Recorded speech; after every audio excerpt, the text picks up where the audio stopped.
Olá, mais uma vez saudações e as boas-vindas ao nosso Céu que Te Acontece. Vênus ingressa em Touro. Permanece ali de 14 de abril até o dia 8 de maio. Esse ano de 2021, Vênus em Touro vai ter particularidade. Não vai ser aquele período, em que Vênus passando em Touro gera mais estabilidade nos afetos, favorece mais ainda as finanças. Afinal de contas, o normal de Vênus em Touro é o fato dela estar em domicílio e, portanto, incrementar todos esses fatores que favorecem a satisfação dos nossos apetites, quer sejam eles de afeto, de din-din, um pouquinho mais para engordar o bolso, de satisfação pelo sexo, de satisfação pela aquisição de algum bem, de algum recurso que nos satisfaça, nos faça considerar que a gente está promovendo um valor para a vida. Às vezes é uma coisa que para muitos é considerada até inútil, mas que para a gente fala assim, isso aqui tem um valor afetivo, isso aqui é algo com o que me identifico, é interessante para mim, então isso vai me satisfazer por hora. Isso faz muita cara de Vênus em Touro. E Vênus em Touro, vou repetir, em domicílio, está poderosíssima, com um incremento muito grande sobre os 5 sentidos, pela a forma que a gente tem de estimular esses 5 sentidos, seja visualmente, através das artes visuais, auditivamente, pela música, tátil, de maneira tátil, pelo toque nas pessoas, de uma maneira mais sinestésica, olfativa, com perfumes, enfim. Tudo isso tem a ver com a passagem de Vênus em Touro, que vai estimular todos esses processos em todo o mundo. Acontece que há essa diferença já mencionada para abril de 2021. Que diferença é essa? Essa passagem vai ser marcada, fortemente marcada, pela conjunção que Vênus ainda fará dias depois com Urano, que está em Touro, e pela quadratura, um pouco mais à frente ainda, com Saturno. Algo que vai determinar grande parte do mês e que, em outros vídeos já presentes nesse canal, temos aí alusões às características de abril, seja por lunação, seja por outros trânsitos direcionados à quadratura Saturno-Urano, que é o grande aspecto do ano de 2021, e esse aspecto aí ele vai acontecer. Apesar de Vênus ser um planeta benéfico, considerado o pequeno benéfico, e a quadratura continua sendo um aspecto difícil, cheio de desafios. E na conjunção com Urano, que vai disparar essa quadratura já pré-existente com Saturno, a tendência é que haja uma série de sobressaltos diante dessas satisfações de apetites, diante dos investimentos, da expectativa de retorno de algum esforço que a pessoa tenha feito para ver se é recompensada logo em seguida. Tudo isso aí está sob um redirecionamento, uma saída pelo lado, uma guinada de uma maneira um pouco inesperada para muita gente. A gente planeja as coisas e as coisas andam de modo paralelo à nossa vontade. Olha, se há uma expressão-chave para um período como esse, é a de que não vai haver estabilidade estática, mas uma estabilidade dinâmica. Toda estabilidade, hoje em dia, ela tende a ser dinâmica. O que é isso?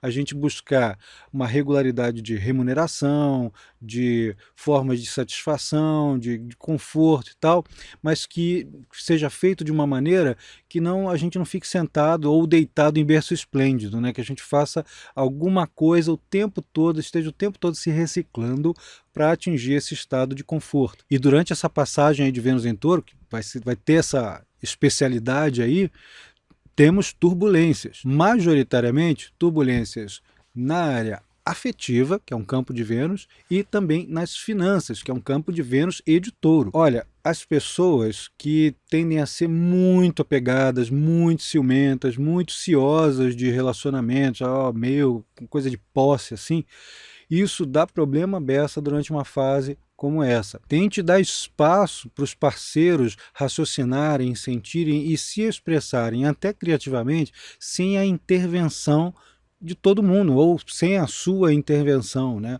E caso isso seja o contrário, você sofrendo essas intervenções, coloca as coisas bem às claras com suas parcerias, sejam as sociedades, sejam parceiros afetivos, e vê o que acontece. Se a pessoa continuar perturbando, né, digamos assim,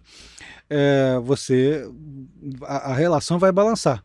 A relação vai balançar. Então, é preciso ter muita calma, muita cautela para lidar com o outro numa fase como essa, porque a necessidade é que ambos tenham espaços. E ambos aqui pode ser você, indivíduo, e outro indivíduo, pode ser você, indivíduo, mas também uma associação, um grupo, uma classe, tá? São alianças que a gente forma durante uma fase assim. Então temos um lado bom nessa questão aí. A gente pode ter uniões que ocorrem em torno de ideais e que têm consequências positivas financeiramente. Aliás, essas uniões, essas alianças são muito mais promissoras durante essa fase, né? O investimento, um esforço nessas alianças é muito mais promissor do que puramente aquela coisa da satisfação pessoal. Muitas vezes a gente tem que relevar algumas repulsas também para que o conjunto dos fatores se torne valor. É muito frequente que as pessoas se unam a determinados indivíduos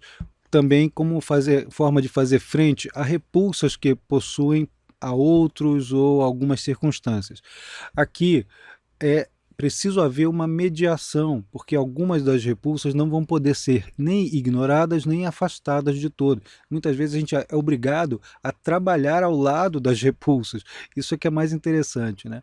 Mas claro que não precisa se tornar um amigo querido, um afeto da noite para o dia, mas saber como ser diplomático o suficiente e estratégico para manter as coisas em funcionamento e ninguém ficar sem ficar desprovido de algum recurso. É um período muito bom para conduzir essa estabilidade ou a necessidade dela junto com pessoas que têm um desenvolvimento intelectual melhor, né, mais acelerado. Você pode aprender. O valor aqui acaba ganhando também essa conotação mais de passagem de saber. Valor é saber. Então é importante a gente buscar o estímulo intelectual junto a parceiros e dar um jeito aí de ultrapassar aquelas rotinas muito cansativas, tanto junto às parcerias afetivas, quanto na busca por liberdade e ganhos. Uma coisa vai ficar atrelada à outra. É uma fase que preza pela liberdade associativa. Em outras palavras, é a abertura a novos interesses e propostas vindas, às vezes, de onde você menos espera. E, em geral, é bom considerá-las, mesmo que você, repito, o que eu falei antes, tenha algumas repulsas sobre de onde vem. Leva em conta, tenta filtrar, peneirar, ver onde é que você consegue se adaptar. Aí consegue funcionar, fazer funcionar melhor. E aí, lembram que lá no começo do vídeo eu vinha falando sobre outros vídeos que se referem ao mês de abril, a todo um período do mês de abril e mais um pouquinho. Esse aqui, ele também vai abordar esse ponto. Então aqui, ó, os últimos dias de abril, né, os últimos 10 dias, mas com mais proeminência, 24, 25, 26, 27, 28 de abril, são dias mais tensos. São dias propensos a gastos, são dias propensos a questões que às vezes ultrapassam a nossa possibilidade de controle individual dos nossos recursos. Às vezes a gente está para receber algo, aí tem uma medida estatal que mexe com o recebimento, aí tem um atraso realizado por um fornecedor, né? Na verdade o fornecedor deixa de realizar alguma coisa, né? Então a gente tem atrasos no trâmite de recursos ou até na remuneração, muitas vezes. Para muita gente isso aí costuma acontecer. Há dispêndios de recursos, há crises agravadas financeiramente que depois podem ser sanadas, mas tem um agravamento de pontos de crise financeira em termos macro, né? Países e comunidades, regiões inteiras passam por um processo de agravamento ali. Para alguns, por incrível que pareça, pode ser um momento bom para comprar ações, né? Que algumas ações ficam em baixa e o mercado começa a aquecer nas compras. Mas para isso, faça uma consultoria com seu consultor financeiro. E fica aí a última recomendação. O fim do mês de abril, né, a passagem de abril até maio. Lembrando que a Vênus vai continuar em Touro até 8 de maio. O finzinho de abril ele é particularmente importante para você considerar bem e onde e com quem você está gastando seus recursos, né? Que bem que você vai comprar. Às vezes dá problema, às vezes é um bem que a gente compra que tem que devolver, às vezes é um problema na remessa, é uma situação que você jura que aquilo que você viu na internet é aquilo que você queria, quando chega o negócio é bem chinfrim, né? Então pensa bem naquilo que você vai adquirir e que exatamente, qual função exata aquela coisa que você vai adquirir, aquele bem, aquele objeto, aquele recurso, vai ter na sua vida nos próximos dias. Porque às vezes você compra um negócio com uma condição como essa e aquela coisa vai ter muito pouca serventia, ou você tem a certeza de que aquilo ali tem a serventia, mas na verdade aquela coisa não se aplica ou você não se adapta. Pensa bem, faz uma pesquisa um pouquinho melhor, seja mais cauteloso ali, especialmente nos últimos 5, 6 dias de abril, tá? É isso aí. Eu sou Carlos Holanda. Se você curtiu aí as dicas desse vídeo, clica aí em se inscrever, gostei, curtir, clica no sininho para receber as notificações e aprenda astrologia com profundidade na Escola Carlos Holanda Astrologia, no endereço que você vê aqui na tela. É isso aí, um abraço e fique atento que sempre vai ter vídeo bacana para você acompanhar aqui no canal. Beijo!